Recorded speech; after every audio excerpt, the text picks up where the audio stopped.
Hi, I'm Eric Mieni, and this is Breaking New Ground, a brand new show that takes a look at local housing. Please join me on this journey that will take us across the country over the next 24 episodes. Did you know that since 1994, South Africa has built more than 2.3 million homes for the poor? And yet, even though some of us have these RDP houses that are nice and comfortable, there are millions of people still living in shacks, and you might still be stuck in a two-room. This program will look at the reasons why.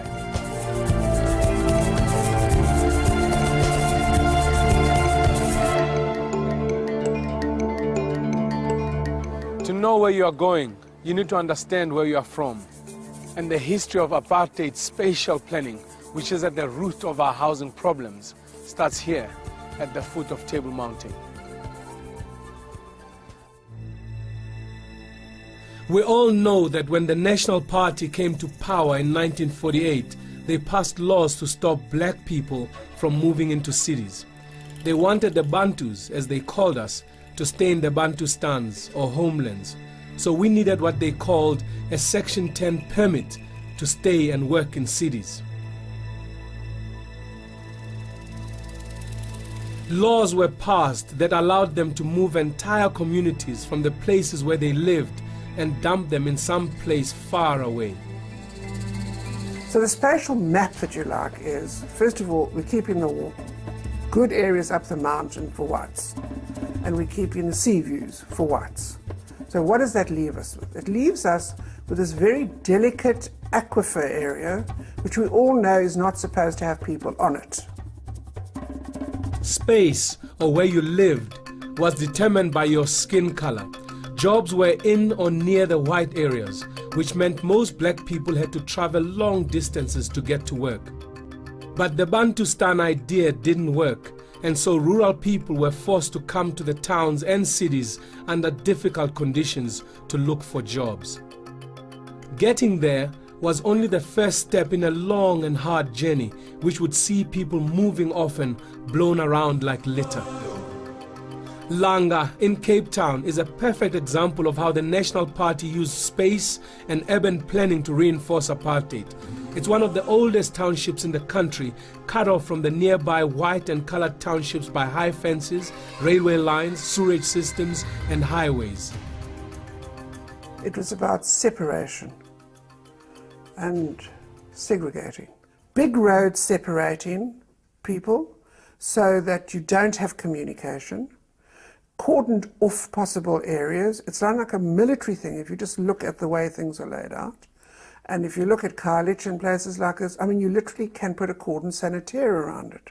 And this is all part of P.W. Botha's part of his nuttiness that took place in the 80s. It was Huntington's reform repression model. You do your reformation, tricamerals and all of this, and you repress the hell out of people. What does it do also? It makes people hostile to each other. You have no contact with people who are white or African or whatever it is. They're the other. And if they get something that you're not getting, you're angry about it. And if they come into your area, you're angry about it. Like most black people coming to Cape Town looking for work, Ma Valencia Nqwete's journey started in the villages of the Eastern Cape. She arrived in Gugulethu Township in 1965. No ID and no Section 10 permit. The only place where she could stay in was in the backyard of her sister. It was the first stop in a journey that would take her all over Cape Town, from the rich white suburbs in the City Bowl to the barren flatlands of Khayelitsha, crisscrossing the Cape in search for survival.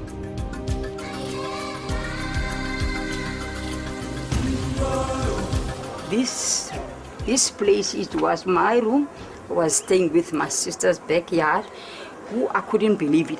That in the winter time it's cold, but in the summer it's very hot. They were staying here, but when she moved with her cousins, I let it off, pull it down.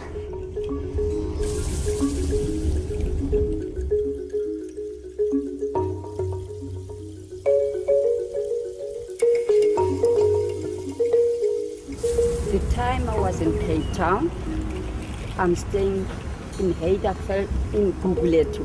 I take the train in a Heiderveld station, and from 5 o'clock when I take the train there, I'll be in a down station about 6:30. From there, I haven't got money to take the taxi. I just walked from all that way to Orange, and I'm supposed to be there at work about 7:30.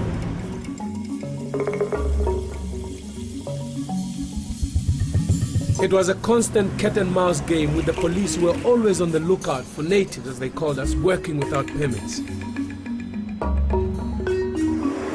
This is the house I was working as a domestic worker about 4 or 5 years, but at night I was making a babysit. The time I was working here in Orange, I can't travel when I like to go because I was scared for the buses. I must go in a weekend. In a weekend they didn't catch us, but during the week when we come at work and when we go out in the shops, oh, they catch us.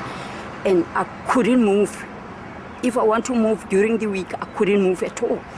Oh, it was too terrible for me because, you know, when I'm sitting here, I was just thinking about my children in a location.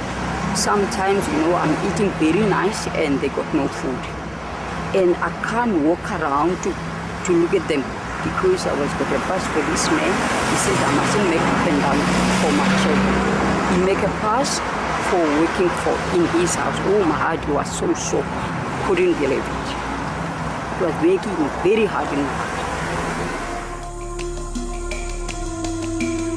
Manwete eventually managed to build a shack of her own at a squatter camp called Crossroads and moved her children there.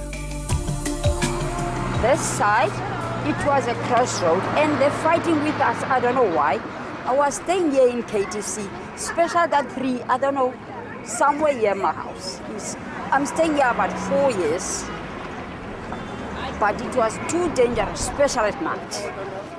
When it bent down, the KTC, oh, my heart was very sore because that time I was at work in Orange. From the Orange, I take the bus, I take the taxi.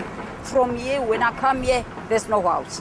And I don't know where's my children. Oh, my heart was very sore. I couldn't stand, I was looking all over. But the people, they said, no, the children is safe. There was the hostel somewhere here, and then I find my children there. With no place to go, she turned to a church and moved into an empty garage at the back of a pastor's home in Langa. This is my house. I was staying after the time I was banned in KTC. Manwete's housing journey took her back to Khayelitsha, where she was able to buy a piece of land for 800 rand. When I first to come in Khayelitsha, and it was very, very bad. I couldn't believe it. When you come at night, you can't find your house because the houses is too close together. Oh, it was too terrible. Even when you wash your dishes, you couldn't throw the water outside because it's too close together. And it was dangerous. In 1992, after nearly 25 years in Cape Town, she finally received a 4-room council house in Khayelitsha. After more than 2 decades of wandering, at last she had a place she could call home.